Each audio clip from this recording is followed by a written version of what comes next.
राधे राधे दोस्तों। आज की कहानी है एक जाट और सुनार की। बहुत ही मज़ेदार कहानी है, सो प्लीज़ कहानी को पूरा ज़रूर सुनिएगा। तो चलिए शुरू करते हैं। एक था सुनार और एक था जाट। दोनों के चोरों और ठगों से संबंध थे। चोरी और लूट का सामान खरीदने और बिकने में इन दोनों का हाथ रहता था। कुछ दिनों बाद इन दोनों में मित्रता हो गई थी। कभी कभार एक दूसरे के यहाँ आते जाते तो मेहमानों जैसी खातिरदारी होती। चोरों का माल न आने से दोनों का काम ठप सा हो गया था। फिर भी सुनार की दाल रोटी का जुगाड़ होता रहता था। एक दिन जाट सुनार के नगर में आया। नगर में आया तो सुनार के घर भी गया। सुनार का आदर सत्कार किया और शाम को सोने की थाली में भोजन कराया। जाट खाना खाते समय स्वाद तो भूल गया और चमचमाती थाली को देखता रहा। जाट की नजरें थाली पर थीं और सुनार की नजरें जाट के चेहरे पर। सुनार ने सोचा कि जाट है तो मित्र, फिर भी कहा जाता है कि चोर चोरी से जाए, हेरा फेरी से ना जाए। जाट से बच के तो रहना ही पड़ेगा। सुनार ने उसे रात को सामने वाले कमरे में लिटा दिया। जाट थाली को हथियाने के तरीके सोचते सोचते सो गया। सुनार ने सोते समय अपनी चारपाई पर छींका टांगा और उसमें थाली रख दी।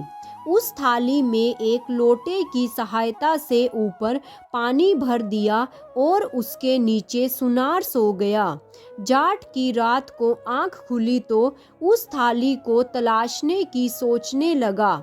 उसकी नज़र सीधी सुनार के ऊपर छींके पर रखी थाली पर पड़ी।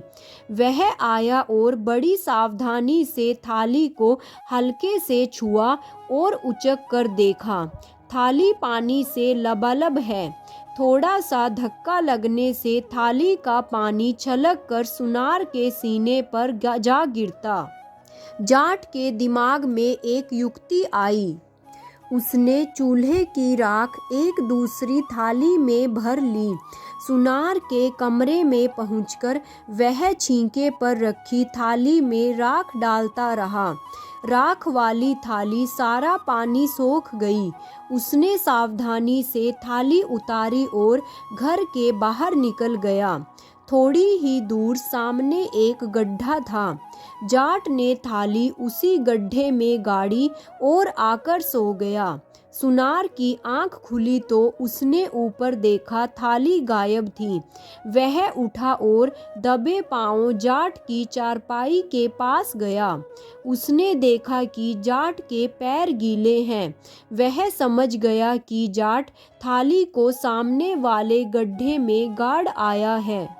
सुनार गया और उसने गड्ढे की तली में टटोलना शुरू कर दिया। थाली मिल गई। सुबह होते ही जाट तैयार होकर घर जाने लगा। सुनार ने उसे एक दिन और रुकने के लिए कहा। जाट रुक गया। जाट को फिर उसी तरह की चमचमाती थाली में खाना दिया गया। जाट ने उस थाली को ध्यान से देखा और पहचान गया। थाली के एक किनारे पर एक जगह निशान था। जाट समझ गया कि सुनार वहां से थाली निकाल लाया है। सुनार भी उसकी नज़रों से समझ गया कि इसने यह थाली पहचान ली है। खाना खाते समय जाट बोला, मैं खुद को बहुत तीरंदाज मानता था, लेकिन तुम मेरे से भी 4 कदम आगे निकले। फिर काम धंधे की बातें चलती रहीं। दोनों इस बात पर तैयार हो गए कि पैसे कमाने के लिए कहीं बाहर चलते हैं। दूसरे दिन दोनों चल दिए। दोनों एक शहर में पहुंचकर घूमते रहे। घूमते घूमते शहर के दूसरे छोर पर पहुंचे। वहां उन्हें सामने एक शव यात्रा आती नजर आई। दोनों पुण्य का काम समझकर उस शव यात्रा में शामिल हो गए। उन्हें पता चला कि यह शव यात्रा तो शहर के बहुत बड़े सेठ की है। दोनों इससे कुछ पैसे कमाने की सोचने लगे। सुनार बोला, एक काम करते हैं। जाट ने कहा, क्या? सुनार ने कहा, थोड़ी देर में शव जलाने के बाद सेठ के लड़के घर वापिस जाएंगे। तुम इनके साथ जाकर घर देख लेना और फिर 1 घंटे बाद जाकर सेठ के लड़कों से कहना कि सेठ को मैंने 10,000 रुपये रखने के लिए दिए थे, मैं वो लेने आया हूँ। और वे मना करे तो कहना कि मरघट में चलकर सेठ जी से पूछ लो। यदि सेठ जी हाँ में आवाज़ देते हैं तो दे देना। इतना कहकर यहीं आ जाना, मैं तब तक एक सुरंग खोदना शुरू करता हूँ। जाट उनके साथ चला गया और 1 घंटे बाद उनके लड़कों से उसी प्रकार बताकर 10,000 रुपये मांगे। उन्होंने खाते देखे, खाते में होते तो मिलते। जाट ने कहा, कल आप जाएंगे, वहीं से कल आप शमशान में जाना और वहीं सेठ जी से पूछ लेना, और अगर उनकी आत्मा कहती है तो दे देना, नहीं तो मैं समझूंगा कि मेरे भाग्य में नहीं है, मैं सुबह आ जाऊंगा। इतना कहकर वह चला गया और दोनों ने मिलकर रात में सुरंग खोद ली। फिर सुबह आकर जाट उनके साथ आ गया। सेठ के लड़के और जाट उसी जगह खड़े हो गए जहां सेठ का शव जलाया गया था। पहले उन्होंने सेठ जी की जली हुई हड्डियां इकट्ठा कर ली। इसके बाद जाट ने ऊंची आवाज में कहा, सेठ जी, मेरे दिए हुए 10,000 रुपये आपके खाते में नहीं मिले। यदि आपको याद हो तो हाँ कह दो और याद ना हो तो मना कर दो। सुरंग से सुनार की आवाज आई, यह 10,000 रुपये मेरे पास जमा करके गया था, इसके पैसे देने पर ही मुझे मुक्ति मिलेगी, नहीं तो मैं नरक में पड़ा रहूंगा। सेठ के लड़के चौंक गए। फिर लगा कि शायद हो सकता है उनके पिता की आत्मा को शांति ना मिले, तो इसके 10,000 रुपये दे देते हैं। घर जाकर सेठ के लड़कों ने जाट को 10,000 रुपये दे दिए। जाट रुपयों की पोटली लेकर सीधा अपने घर चल दिया। सुनार भी जानता था कि वह सीधा घर जाएगा, इसलिए उसके जाते ही वह सुरंग से निकल आया और जाट के घर को चल दिया। जब सुनार बाजार से निकल रहा था तो उसने एक जोड़ी जूते बढ़िया वाले खरीदे और लेकर चल दिया। अब जाट का घर करीब 2 मील रह गया था। उसने वहीं रास्ते पर उसके आने की प्रतीक्षा की। दूर पर उसे जाट आता दिखाई दिया।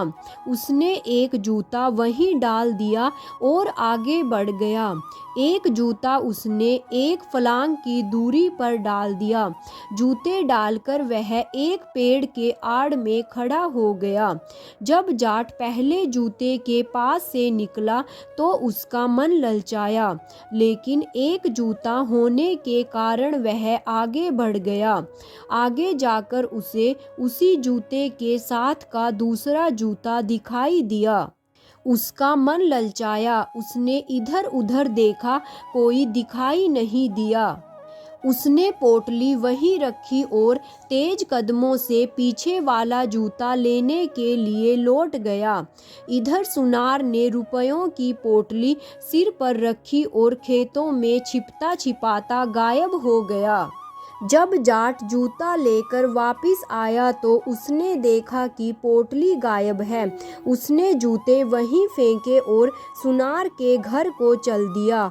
सुनार ने घर आते ही अपनी पत्नी से कहा कि जाट आता ही होगा, उससे कहना मैं घर पर नहीं हूँ। इतना समझाकर वह एक सूखे, गहरे और अंधेरे कुएं में छिप गया। करीब 1 घंटे बाद जाट सुनार के घर आया। जाट ने सुनार के आने के बारे में पूछा तो उसकी पत्नी ने कहा, वे तो तुम्हारे साथ ही गए थे, यहाँ तो नहीं आए। आप उन्हें कहाँ छोड़कर आए हैं? जाट समझ तो गया है कि यह औरत भी झूठ बोल रही है। उसने भी वहीं रुककर सुनार का पता लगाने की ठान ली। सुनारी अब रोज जाट को सुबह खाना खिलाती, फिर पानी भरने जाने के बहाने सुनार को कुएं में खाना पहुंचाती और दूसरे कुएं से पानी भर कर लाती। एक दिन डोलची में कुछ रखे हुए जाट ने देख लिया और उसे शक हो गया। सुनारिन जैसे ही पानी भरने घर से निकली तो जाट भी उसके पीछे पीछे चला गया। उसने देखा कि सुनारिन ने डोलची कुएं में फांस कर आवाज लगाई, रोटियां ले लो। जाट समझ गया कि सुनार इसी कुएं में छिपा है। जाट वापिस चला आया। दूसरे दिन जाट अपने कपड़ों के ऊपर सुनारिन के ही कपड़े पहनकर कुएं पर पहुंच गया। डोलची में रोटियां रखकर कुएं में फांसा और सुनारिन की आवाज में कहा, रोटियां ले लो। फिर बोला, जाट ने तो घर में डेरा डाल रखा है, टलने का नाम ही नहीं लेता। मेरे पास पैसे खत्म हो गए हैं, कुछ पैसे दे दो। सुनार ने कुएं में से कहा, यहाँ मेरे पास क्या पैसे रखे हैं? पानी की घिंची के नीचे रुपयों की पोटली गड़ी है, उसी में से निकाल लेना। इतना सुनते ही जाट ने डोलची खींच ली। उसने लहंगा वहीं उतार कर डोलची में रखी रोटियां और डोलची एक खेत में फेंक कर तेजी से चल दिया। जैसे ही सुनारिन सुनार को खाना देने निकली, वह घर में घुस गया और घनौची से रुपए निकाल कर ले गया। उधर सुनारिन ने डोलची फांस कर आवाज लगाई, रोटियां ले लो।